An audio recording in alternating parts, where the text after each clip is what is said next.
Hello. This will be a demonstration of Proposition 10 from Book 9 of Euclid's Elements, which says that if numbers be in continued proportion, beginning from the unit, and the second is not square, then no number after the second will be square except the third and all of those numbers which leave out 1. And similarly, if the second is not cube, then no number after it will be cube except the fourth and all of those numbers which leave out 2. I've explained in my video on Proposition 9.8 what the language of leaving out 1 or leaving out 2 means, so I'm not going to rehash it here. You can refer to those previous videos. But for our purposes with this proposition, what we want to prove is that no number after the second will be square except those proven to be square in Proposition 9.8. And similarly, no number after the second will be cube except those proven to be cube in Proposition 9.8. With that said, we're given 6 numbers, much like the previous 2 propositions, which are in continual proportion from the unit. So the unit is to A, just as A is to B, just as B is to C, just as C is to D, just as D is to E, just as E is to F. And we're either given that the number A is not square or it is not cube. If it is not square, then no number after A will be square except the third number B, and every number after A which leaves out 1. And similarly, if A is not cube, then no number after A will be cube as well, except the fourth number C and every number which leaves out 2. We're going to deal with that first case where the number A is not square. What we want to prove from this is that no number in the continued proportion is square except those which we proved to be square in Proposition 9.8. For if one of those numbers which we did not prove is square in Proposition 9.8 is in fact square, then the number C will be the first among them. It is the first number which we did not prove to be square in Proposition 9.8. So say it is square. If it is square, then what we're going to have going on is we're going to have the 3 numbers A, B, and C be continually proportional, which is equivalent to saying, or we can invert the order of this by a property of numbers and say that C, B, and A are continually proportional. And what we have here, if the number C is square, that we have 3 numbers which are continually proportional, C, B, and A, the first of which is square. Therefore, by Proposition 8.21, the third number, A, also has to be square.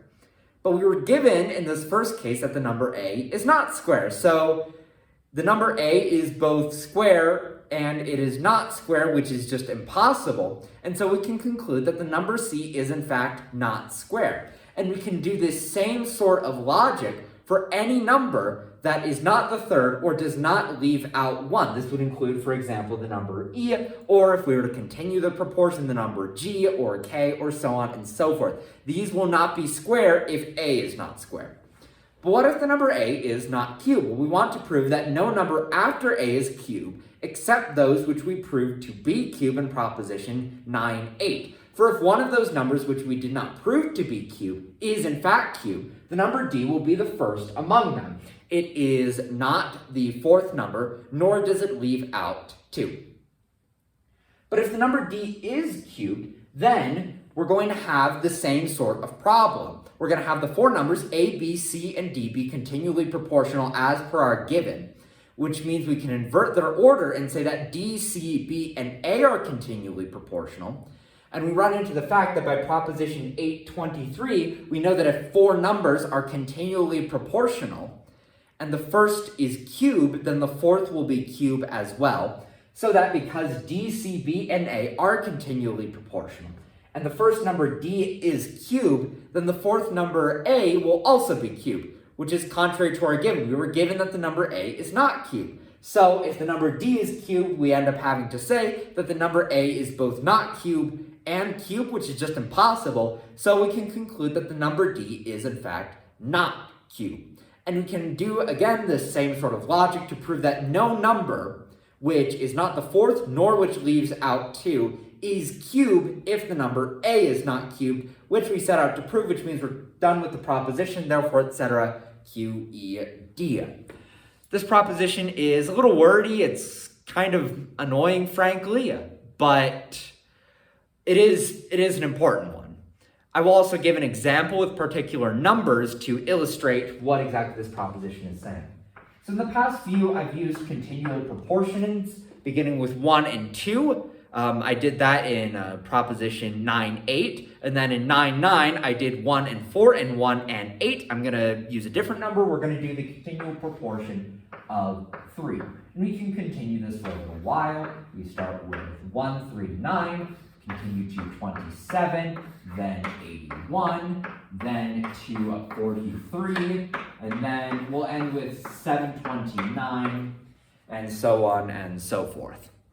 What this proposition tells us is that if the second term in this continual proportion is not square, then no number after it will be square except the third and any number which leaves out 1. Can we verify that that's true? Well, the number 3 is not a square number. So we should expect that no number after 3 will be square except the third number 9 and any number which leaves out 1. Well, we start with 9. That is the third number, so it is going to be a square number. It's, in fact, equal to 3 squared. What about 27? Is that a square number? No, it's not. It's a cubed number, but it's not a square number. It's equal to 3 cubed, but it's not a square number.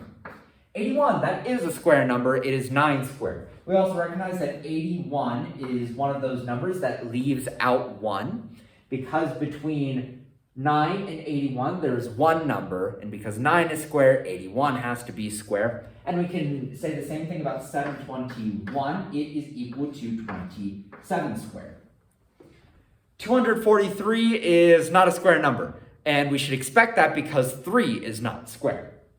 What about the other case, where 3 is not cubed? Well, 3 is obviously not cubed, so we shouldn't expect any number after 3 to be cubed except the fourth and every number which leaves out 2.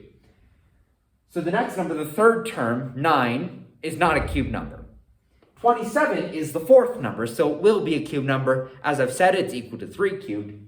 81 is not a cube number, and this follows from the fact that 3 is not a cube number.